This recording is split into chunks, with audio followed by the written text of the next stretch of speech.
while it's great that we're all here and participating, there's some people who are not here and in some quite tricky times at the minute. I want us just spend a minute just thinking of these people, and then do text, do think about, do something nice for the people that I'm going to mention. Okay, first of all, Emma Dawson, who's still in hospital, who we miss greatly, real backbone of the school. Also as well, Fran, who's tragically lost her partner in the last week, and Magdalena, who has been unwell with COVID, but is recovering, thankfully. Anna and Mandy, who are isolating, but thankfully okay. And if there's anybody I've missed out, please do remind me. If we just have a minute to think about them, I'm going to leave this prayer up here because, again, I'm going to say this, and if you're agreeing, you can amen at the end. I think what I like about this, the words in here, is that there are some things at the minute that we can control, and there's some things we certainly can't control. And I think it's just important to think about those.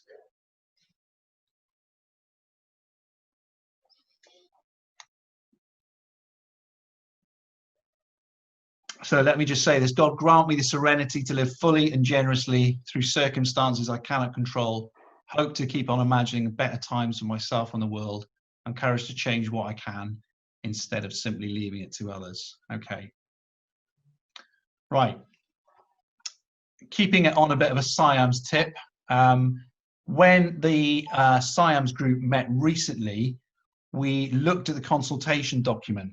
And one thing that really hit us is that this same set of words kept coming up again and again, which was "let your light shine." Okay, this phrase here from Matthew 5:16.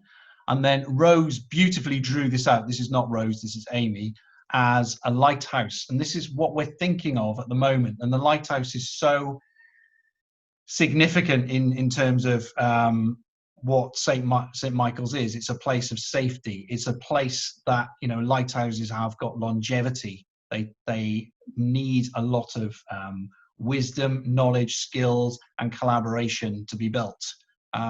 So that's what we're thinking about in terms of that shared image that encapsulates all of our values. More on that in time, but I wanted to just put that out there. And at the minute, Amy is working on an image of that in the foyer. Okay, 2 minutes before we go into Debbie with the real stuff. I just think this is really important at the minute, is just what are we doing? What's our why? Why are we coming in? What are we waking up for in the midst of a pandemic? And for me, it's these things really. First and foremost, it's what's on this side, that we are teaching those children physically in front of us, those that are in here day to day, and those that are at home as well. Okay, and I saw that so vividly this week. Sue sent me this text because my Felix, who's year 5, is completing the year 5 work, and it's really challenging, and he's getting so much from it. And up until that point, he was just getting those sheets. He wasn't going anywhere. And I, as a parent, year 5, are making a difference to my child, and it's absolutely wonderful to see. And I think our why is also, this one is as important as these, safeguarding our children, whether they be at home or they be at school. Okay, and that's just as, almost if not more important, because we have not got the privilege of seeing them every day and checking they're okay. And this one as well, for me, is so vitally important as well, supporting each other. We really need each other at the moment, and you are all heroes in each way, coming in or working hard at home on materials. And then our how and what of what we're doing. This mantra and this message is so important, and it's so clear. I keep looking at the sways every day, and they fit this criteria. It's simple. There's no logging in. It's accessible. Okay, and though it's simple and accessible, it's still challenging. My goodness me, the year 5 stuff, that was a bit of a leap for Felix, a bit of a leap for Mrs. Evans as well. And this as well, a continuation of learning. We're not just simply occupying the children, they are carrying on. And, it can be accessed on a phone, right up to a console. We've said that, okay? The other thing is just what was a real revelation to me last Friday, and I'm about to do it now shortly for some other families, is going to the homes of some of the children and delivering laptops and seeing just how hard it is in some of those places, top floor flats in very compact buildings, really quite a miserable life for some of our children. I forget that in the luxury of my mansion down in Swanage, and yes. Anyway, moving on. The other thing then is we've got some things that get in the way of what we're doing. One thing for me is a number of infections. I'm going to hand over to Rich in a minute to talk about some things to do with that. There's no getting away from, and no matter how positive I am, we are in a place where the infections are significant, BCP, okay? Not on the par with London, but high enough for us to be extra vigilant, and we should be extra vigilant. We'll talk about that in a minute, okay? Also, system inefficiency gets in our way. When we're talking about safeguarding, we don't want to be completing lots and lots of extra burdensome paperwork with like your NICS team and then the teachers team and then SLT team. We want that to be as simple as possible. We want all of you to be up to date and know what's going on with each family so that we can react, okay? Next one, there's a failure to adhere to guidance. That's a little bit strong, but actually we have got some of us lazy and back into habits with social distancing that we have to sort of shake ourselves out of. One of the things that really came home to me last Sunday when I was contact tracing is just that importance above all else of social distancing, which feels completely unnatural. It really does, but it is so, so important. It will be more important as we go through the rest of the term.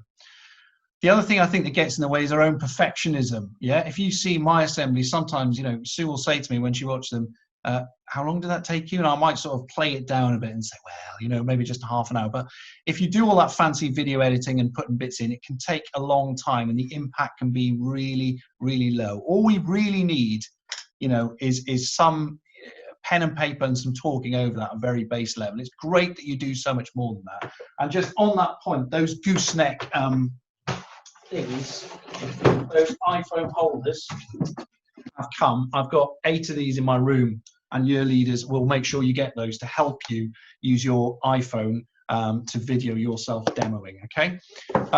Anxiety we've talked about. It's really important that you share and you support each other. One of the things SLT is doing is we've got a list of everybody in the school, and we're going to make sure that we give you all a call every couple of days just to check and see how you're doing. If there's somebody who's not had a call for a while, let me know. We will sort that for you.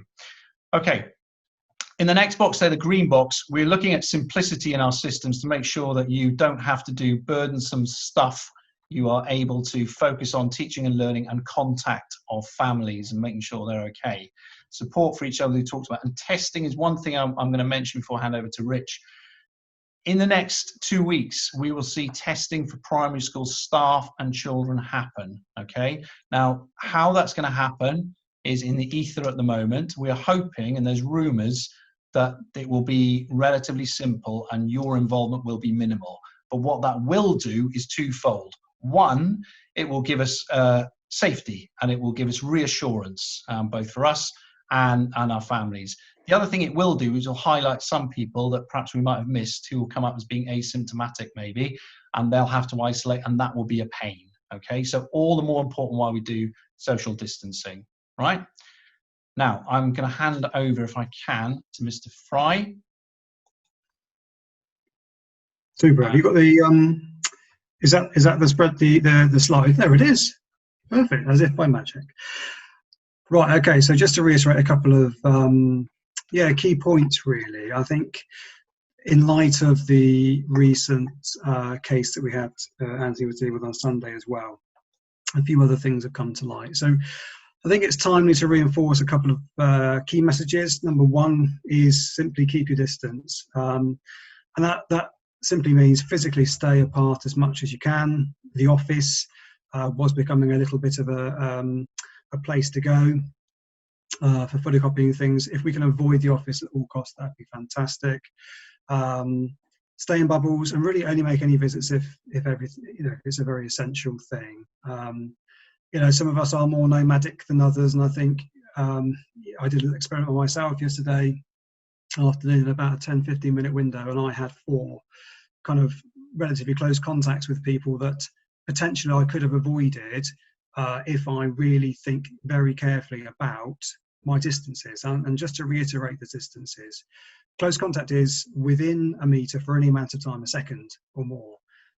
It's also side to side within a metre for a minute or less, and then 2 meters within 2 meters for 15 minutes is also close contact. So I think the key thing is to stay beyond a meter at all points, and preferably 2 meters, just so that we can eliminate, first of all, any potential transmission, but of course, secondly, eliminate needing to place certain individuals into isolation should one of us come down with the virus. So close contact is really, really important that we all know what that means, and we can avoid it. I mean, one of the ones I mentioned was in the corridor, and we were passing and turned, and there was a question and answer, and it took only a few seconds, but actually within that time, probably within a meter, we were in a meter. In terms of visors and masks, and lots of you probably answering the question right now, well, we've got a visor on or a mask on. Interestingly, masks and visors do go some way to preventing transmission for sure, and that's of course why shops insist on them, why we are insisting on them in all of the communal areas around school. However, from a track and trace point of view, the guidance is quite clear that actually they are not a fail-safe, and if you are within a meter and you have a mask on, and so does the other person, that still will class as a close contact. So that was a surprise to hear that clarified yesterday, but actually a very worthy thing to know, because that will enable us to really understand that we do need to stay beyond that 1 meter, preferably 2, so that we can minimise all the close contacts that we have. So the second key point really is to track movements. At the moment, what we'd like to ensure that you do is at any onset of symptoms, grab a pen, think back 48 hours, and make a list of all the people that you may have been in contact with. So you can work out, once you've laid that list, which of those, if any, may have been close contacts. And so we can do that, but we can only do that if you're casting your mind back 48 hours. It may be that in time, I mean, some people already making a note of where they are and who they are in contact with. It may be in time that we all have to go down into that procedure of keeping a record, almost a bit more of a formal record of who you are in contact with during your days. Again, all the more reason to kind of just minimise any contact that we are having with each other.